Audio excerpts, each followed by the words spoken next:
참 예수님, 오늘은 12월 1일 연중 제34주간 금요일입니다. 오늘 독서인 다니엘서서 7장에 나오는 환시는 기원전 6세기경 바빌론 유배 시절부터 기원전 3세기경까지 근 300년간 이스라엘을 지배한 세력들의 흥망성쇠의 역사를 한눈에 본 것입니다. 이 역사는 지중해를 가리키는 듯한 큰 바다에 사방에서 바람이 불어오는 혼돈의 역사입니다. 이 나라들이 네 마리 짐승으로 묘사되는 이유는 그들이 하느님과 이스라엘을 적대시하는 악한 세력이었기 때문입니다. 독수리의 날개를 갖춘 사자로 묘사된 첫 번째 짐승은 바빌론 제국의 위세를 상징합니다. 난폭하여 주변 약속들을 차례로 정복한 바빌론은 7년 동안 하느님의 벌을 받고 나서는 겸손해져서 독수리의 날개가 뽑히고 사람처럼 걸어다니며 지성과 의지를 나타내는 사람의 마음도 얻게 됩니다. 이 시기를 경험한 유다인들이 조상들로부터 내려오던 전설을 기록할 때 인간의 교만을 상징하는 탑의 이름을 바벨탑이라고 지었던 사연이나 종래는 그 탑을 짓는 데 동원되었던 사람들이 각지로 흩어졌다는 이야기도 이와 관련이 있습니다. 곰으로 묘사된 두 번째 짐승은 바벨론을 누르고 일어선 메디아 제국을 나타냅니다. 이 곰이 입속에 갈비 3개를 물고 있었다는 표현은 미디아가 3 나라를 정복했음을 시사합니다.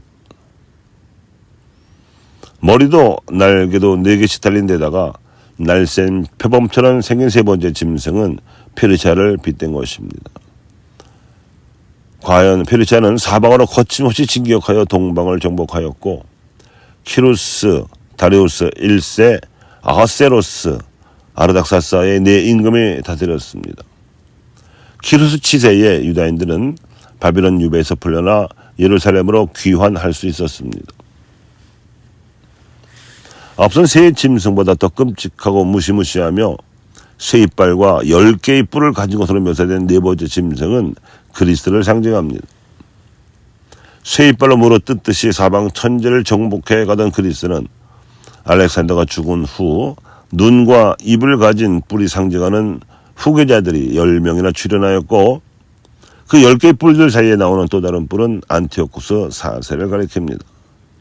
그는 자신을 신이라 자처하면서 그 뜻으로 에피파네스, 즉 신의 현현이라는 뜻으로 이름을 칭하였고 피정복민들을 그리스 문화에 강제로 동화시키기 위해서 유난히 잔악하게 유다인들을 박해한 악인이었습니다. 그로 인해 마카베오 항쟁도 일어나서 무수한 유다인들이 희생당했습니다. 이러한 지상의 환시에 나오는 짐승들은 천상의 환시에 나오는 심판주 하느님에 의해 통치권을 빼앗기고 심판대에 오릅니다. 흰옷과 깨끗한 양털 같은 머리카락을 지니신 그분은 불같이 타오르는 심판의 옥좌에 앉아 세상의 역사를 심판하시리라는 것입니다.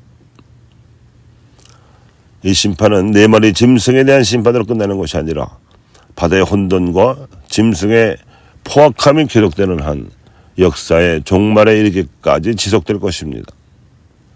위협적인 세상의 악 속에서도 하나님의 나라가 세워지고 그 나라에서 하나님께 시중을 들며 그분의 뜻을 떠받드는 이들의 삶 자체가 악에 대한 심판입니다.